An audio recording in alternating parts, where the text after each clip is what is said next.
तो आज के दिन भगवती शैलपुत्री का पूजन कैसे करें, कई लोगों के मन में होगा कैसे पूजा करें।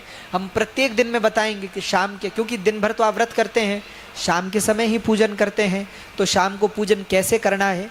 तो आज शैलपुत्री भगवती का पूजन है, तो भगवती शैलपुत्री को सफ़ेद वस्त्र, सफ़ेद पुष्प, अक्षत प्रिय है, भगवती को अक्षत समर्पित करें। भगवती को श्वेत पुष्प, सफ़ेद रंग का फूल चढ़ाएं। भगवती को सफ़ेद वस्त्र अर्पित करें। हमारे यहाँ माँ को श्रृंगार बड़ा प्रिय है, तो खूब माँ का श्रृंगार करो, खूब माँ को सजाओ। केसर चंदन का भगवती को तिलक धारण करवाओ, भगवती को इत्र समर्पित करो। भगवती को कहते हैं अनार का फल अत्यंत प्रिय है, तो भगवती को अनार अर्पित करो, भगवती की पूजा करो, भगवती का स्मरण करो। और आज के दिन भगवती शैलपुत्री का आप लोग पूजन करें। कल द्वितीय दिन में किस देवी की पूजा होती है उस विषय में हम कल बात करेंगे, क्योंकि हम प्रत्येक दिन में, क्योंकि 9 दिन है, 9 देवियां है, तो प्रत्येक दिन में एक एक देवी का पूजन कैसे करना चाहिए, कैसे करें।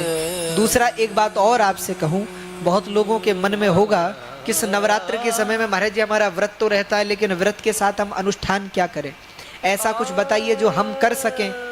तो कईयों के लिए तो हम कहते हैं कि सप्तशती का पाठ करो, लेकिन सप्तशती संस्कृत में है, सबके लिए सहज नहीं है, कठिन है, तो फिर क्या करें। तो फिर हम कहते हैं कि भाई दुर्गा सप्तशती के आरंभ में दुर्गा अष्टोत्तर शतनाम है, भगवती के 108 नाम है, उनका पाठ सुबह और शाम को करो।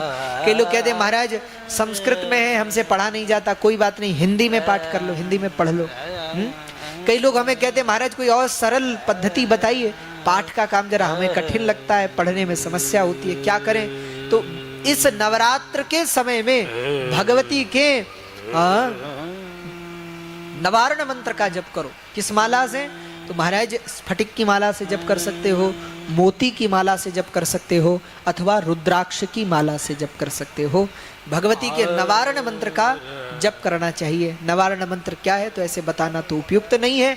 तो महाराज नवारण मंत्र यदि आप देखें तो सारस्वत मंत्र से प्रारंभ होता है, सारस्वत बीज मंत्र से लेकर के और विजय पर समाप्त होता है। तो नवारण मंत्र का जप इस अनुष्ठान में आप कर सकते हैं। नित्य कितनी माला करें, हो सके तो प्रयास एक तो करो, एक ने ज़्यादा करनी चाहिए तो महाराज 3 माला करो, 5 माला करो, 9 माला करो, 11 करो, 21 करो, जितनी आपकी शक्ति है उस अनुष्ठान से भगवती के मंत्र का जप करो। लेकिन नवारण मंत्र का जप अवश्य करो। क्यों? क्योंकि भगवती का ये मंत्र ऐसा है कि यदि आपसे कोई पाठ जप कुछ बड़ा नहीं हो सकता, केवल इस मंत्र के जप मात्र से ही संपूर्ण पाठ सकल सिद्ध हो जाते हैं, मनोकामना सिद्ध होती है। तो आप सब लोग भगवती के नवारण मंत्र का जप करें। भगवती को श्रृंगार और सुबह के समय तो स्नान, अर्चन, वंदन, भगवती को स्नान कराना है, भगवती का श्रृंगार करना है, भगवती को विराजमान करना है। वैसे आप सब लोग भक्त हैं तो सब परिचित ही हैं, सब जानते हैं कैसे भगवती की पूजा करनी है। तो नवारण मंत्र का जप करिए, भगवती के दुर्गा अष्टोत्तर शतनाम स्तोत्र का पाठ करिए, हाँ, दुर्गा कवच का पाठ करिए, कीलक इत्यादि का पाठ जो हो सकता है श्रद्धानुसार, सामर्थ्यानुसार।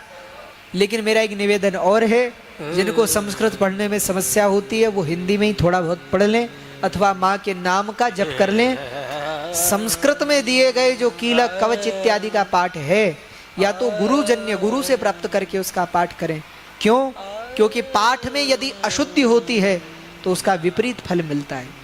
एक बात और निवेदन करूं अपनी माताओं से, हमारी जो माताएं हैं वो घरों में खूब पाठ करती हैं दुर्गा सप्तशती का, बहुत अच्छी बात है, लेकिन बहुत संभल करके, क्योंकि संस्कृत जगत में केवल शब्द के उच्चारण के अर्थ से भी अर्थ बदल जाता है, अर्थ में भिन्नता आ जाती है।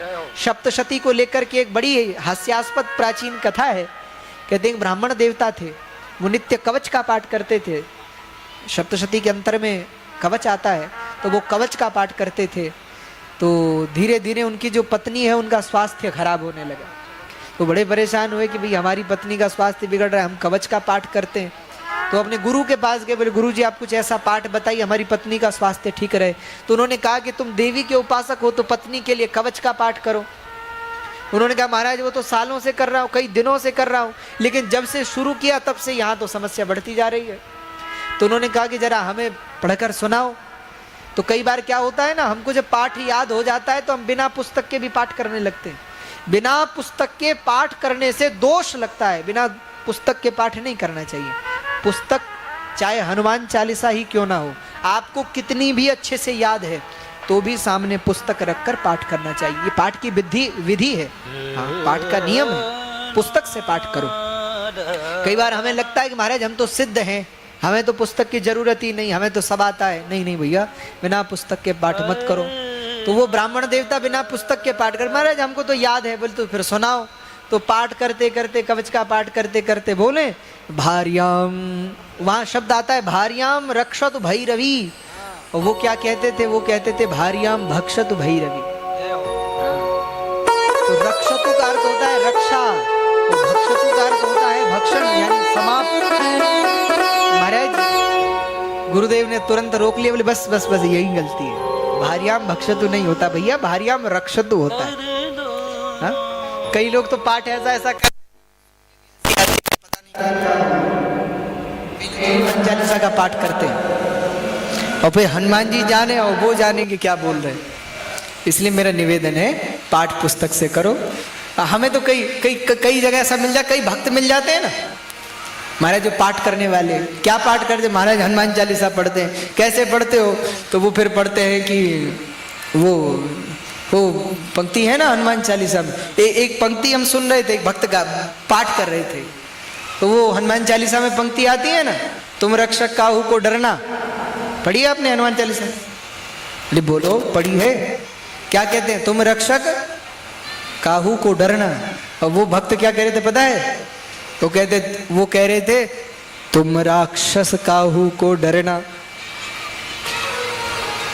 अब जब हनुमान जी को ही राक्षस बना दिया, मैंने कहा रे वाह, क्या कह रहे कि जब आप ही राक्षस हैं तो फिर किसका डर। हा? तो भैया ऐसा नहीं कहना है। आप सबसे निवेदन है पाठ करो, शुद्धि से पाठ करो। हाँ, खासकर हो सके तो कोई भी पाठ करते हो ना तो पहले ब्राह्मणों से प्राप्त करके, आपके आसपास में कोई ब्राह्मण है, कोई गुरुजन है, एक बार उनको पढ़ के सुनाओ कि महाराज हम ठीक पढ़ रहे हैं, कोई गलती तो नहीं है। वो कहें कि हाँ ठीक है, तब देख के पाठ करो। तो बड़े सोच समझ करके पाठ करें, सुलझ करके पाठ करें। और ये 9 दिन भैया जो है ना, ये जीवन के उत्कर्ष के 9 दिन हैं, अनुष्ठान के 9 दिन हैं। तो जितना हो सके नियम, धैर्य, संयम से रहो। संयम से हो सके तो भैया व्रत जरूर करो। व्रत नहीं कर सकते तो फलाहार करके, हाँ, एक समय आहार लेके व्रत करो। और इस प्रकार से एक समय भी आहार, अगर अधिक ही भूख है या कोई समस्या है, शारीरिक रोग है, कोई नहीं, 3 समय भोजन करो, कोई समस्या नहीं। हाँ, लेकिन उसके साथ में भोजन करो तो साथ में भजन भी खूब करो, खूब माँ का स्मरण करो, खूब माँ का पूजन करो। हाँ, तो इस प्रकार से भगवती का स्मरण करिए। हाँ, ब्रह्मचर्य आदि का, सत्य शौच आदि का पालन करो। हाँ, जितना हो सके नियम पूर्वक ये 9 दिन बिताइए और भगवती का स्मरण, पूजन, वंदन करिए। यही मेरी आपसे प्रार्थना। प्रत्येक दिन प्रत्येक देवी के विषय में हम कुछ चर्चा करेंगे कि कैसे पूजन करनी चाहिए, वो भगवती का स्वरूप कैसा है। तो आप सबसे निवेदन है, आप सब लोग नित्य भगवती की कथा में श्रवण के लिए पधारें और खूब भाव, प्रेम, श्रद्धा के साथ श्रवण करेंगे। आज तो प्रथम दिवस है, कल से विधिवत कथा प्रारंभ होगी, तो कथा का समय भी आपको बता दिया जाएगा। कथा का समय क्या है, 3 बजे से, हाँ, तो 3 से 6 बजे तक कल से